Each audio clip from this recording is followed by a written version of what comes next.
संभाजीराजांचं निधन झालं म्हणून सांगतात आणि संभाजीराजांना सुखरूप महाराष्ट्रात आणतात। आता सुद्धा महाराजांनी तीच राजकीय चाल वापरली। संभाजी महाराज स्वतःसाठी पळून गेले असं दाखवलं, पण वास्तविक ती राजकीय चाल होती महाराजांची।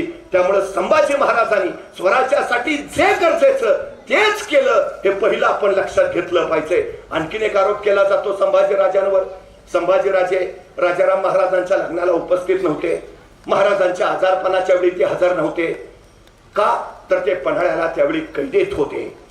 संभाजी महाराज उभ्या आयुष्यात कधीही कुठेही कैदेत नव्हते, ही पहिली गोष्ट। मग ते राजाराम महाराजांच्या लग्नाला का नव्हते, याचं कारण त्यावेळी ते बुर्हानपुराच्या स्वारीत लढण्यात गुंतले होते आणि कुठल्याही युद्ध लढणाऱ्या माणसाला कुणाच्या आजारपणाची किंवा लग्नाची बातमी दिली जात नाही। आता मला सांगा, संभाजी महाराज बुर्हानपुरात लढतायत आणि कळलं राजाराम महाराजांचं लग्न आहे, मग लढता लढता संभाजी महाराज शत्रूला असं म्हणणार होते का, जरा भावाचं लग्न आहे, उरकून येतो राहिलं लढवू?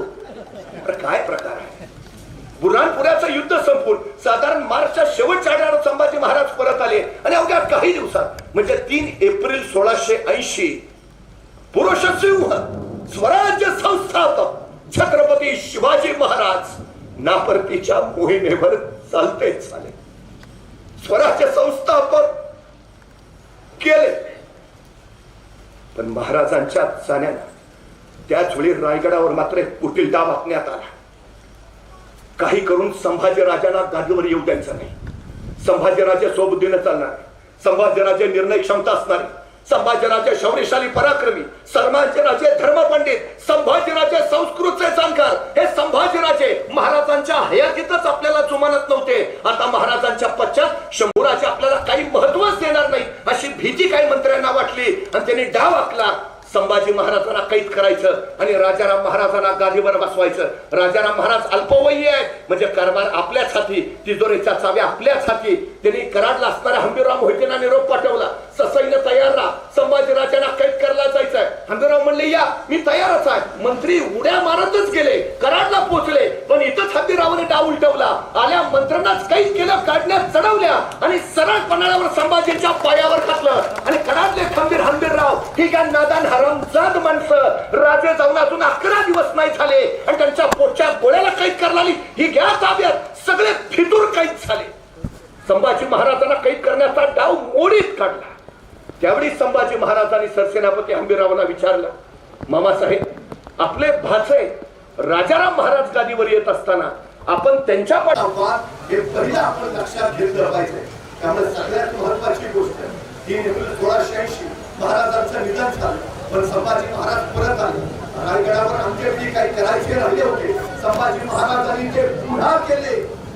स्वराज्याची घडी नीट बसवली आणि महाराजांच्या मृत्यूनंतर तब्बल 9 महिन्यांनी संभाजी महाराजांनी स्वतःचा राज्याभिषेक करून घेतला। संभाजीराजे या स्वराज्याचे दुसरे छत्रपती झाले।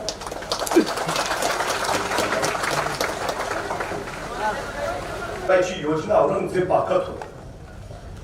एके दिवशी भरभराट संभाजी महाराजांनी सरसेनापती हंबीररावांना विचारलं, मामासाहेब स्वराज्याचा घाट बांधावा म्हणतो, पण औरंग्याचाही थाट उतरला पाहिजे।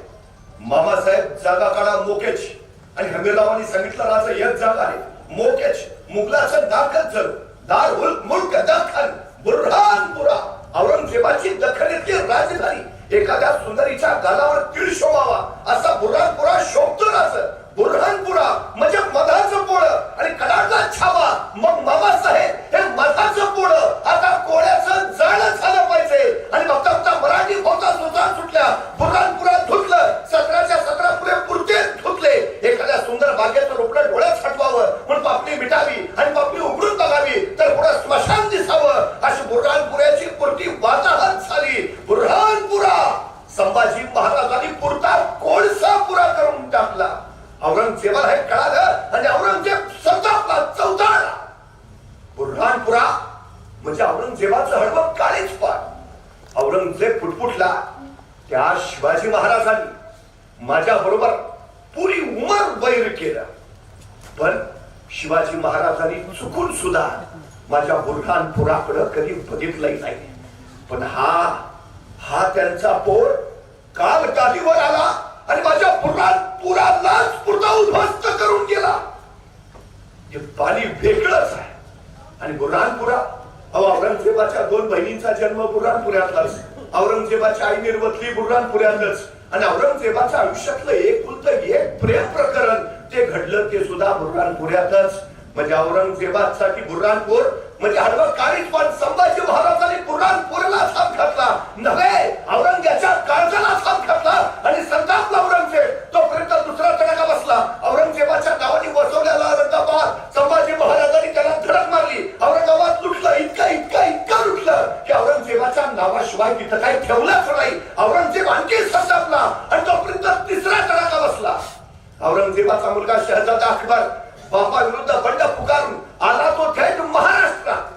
संभाजी महाराजांनी अकबरला स्वीकारलं म्हणजे औरंगजेबाला खुलं आव्हान दिलं. आणि आव्हानाला पाठ दाखवणं हा गुण संभाजी राजांच्या रक्तातच नव्हता. दिल्लीच्या राजकारणासाठी संभाजी महाराजांनी अकबरला जवळ केलं आणि जर औरंगजेबाच्या शेपटीवर पाय पडला आणि चौताळला औरंगजेब. उचलली तिने आपली पावलं काशीच्या खाणेकडं आणि खोडमला काळ. काय काय काय घडेल आता? औरंग स्वराज्य घेणार की स्वराज्य औरंग्याला? खोडमला काळ. काय घडेल आता? औरंगजेब कुणी साधा नाही बरं. आशिया खंडातलं सगळ्यात मोठं साम्राज्य म्हणजे औरंगजेबाच, आणि आशिया खंडातलं सगळ्यात छोटं राज्य म्हणजे माझ्या संभाजी राजांचं. औरंगजेबाच्या नुसत्या सरदारांची संख्या 14,500 आणि एका सरदाराच्या हाताखाली 50,000ची फौज म्हणजे 14,500 गुणिले 50,000 एवढा औरंगजेबाचं लष्करी सामर्थ्य. तर माझ्या संभाजी राजांचं सगळं सैन्य गोळा केलं तर भरेल कसं बसा 80-90,000.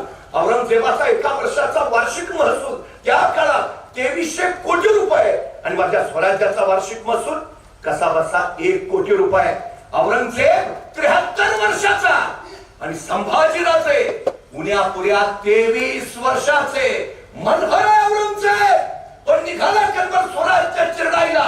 महाराजाला वार्ता मिळाली आणि छावा कडाडला. येऊ द्या त्या औरंगजेबाला. अखेर त्याला त्याच्या मरणाची जागा कळली तर आता दख्खनच पडेल कबर त्याची. दख्खनेत उतरलेल्या औरंगजेबाने चोहो बाजूने आपलं सैन्य स्वराज्यात घुसवायला सुरुवात केली. सरबुलंद खान, अली खान, फतेह खान, शाहबुद्दीन खान, बहादूर खान, शहजादा, मुअज्ज, बेतार, रामसिंग हाडा, भीमसिंग हाडा चोहो बाजूने स्वराज्य कैदी पकडायला घुसत राहिले. आणि खासे शंभूराजे घोड्यावर मान टाकून या साऱ्याशी झुंजायला सज्ज झाले. दिवसाच्या 24 तासातले 20 तास घोड्यावर मान टाकून लढत होते संभाजीराजे. मोगलांना शिकस्त देत मागं रेटत होते, कडाडत होते. आणि तलवारीच्या टोकावर भाकरी भाजतात मराठे. औरंग्या तुला भाजायला वेळ नाही लागणार.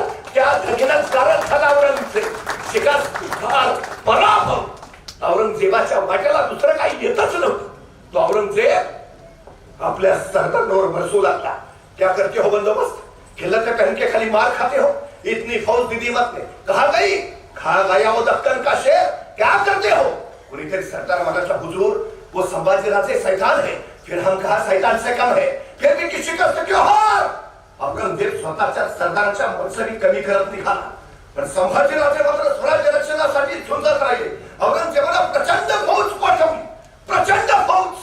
पण संभाजी महाराजांनी असे तडाखे दिले. औरंगजेब आणखी आणखी आणखी सैन्य वाढवत निघाला. मग मात्र संभाजी राजाने एक वेगळी रणनीती टाकली. औरंगजेबाचं सैन्य स्वराज्याच्या आधारात. संभाजी महाराजांनी स्वतःची फौज औरंग्याच्या मुलकात धाडल्या आणि मराठी फौजेने औरंगजेबाचा मुलूक उद्ध्वस्त करायला सुरुवात केली. गावाच्या गावात ताब्यात केली. बघता बघता अफाट जमागेत मराठी दौडत राहिले. औरंगजेबाचा मुलूक उद्ध्वस्त करत राहिले. त्या औरंगजेबाला काय कळेना. मी ह्याच्या दारात आणि हे आमच्या घरात. त्यांनी बहादूर खानाला पाठीमागं पाठवला. बहादूर खान मराठ्यांचा पाठलाग करून करून दामला. पण वारा आणि मराठे कधी कुणाला सापडलेत? तो बहादूर खान नुसता पळत राहिला, नुसता पाठलाग करत राहिला. त्याच्या हाताला तर काही लागलंच नाही. पण एक दिवस मराठ्यांनीच बहादूर खानाचा हत्ती पळवला. पण किती पळायचंय ते वैतागला होता औरंगजेब. काय करावं सुचत नव्हतं. तिथं टाका घालावा तर मराठ्यांनी तिथं फाडून ठेवलंय. तिथं शिवायला जावं तर मराठ्यांनी तिथं उसवून टाकलंय. तिथं टाका घालावा तर मराठ्यांनी तिकडं दप्तर केली. अब्रूची दप्तर करून टाकली संभाजीराजांनी. पार तब्बल वर्षभर औरंगजेब धडका मारत होता. उभा दक्कन घ्यायचा होता. पण संभाजीराज दिला नाही एक खण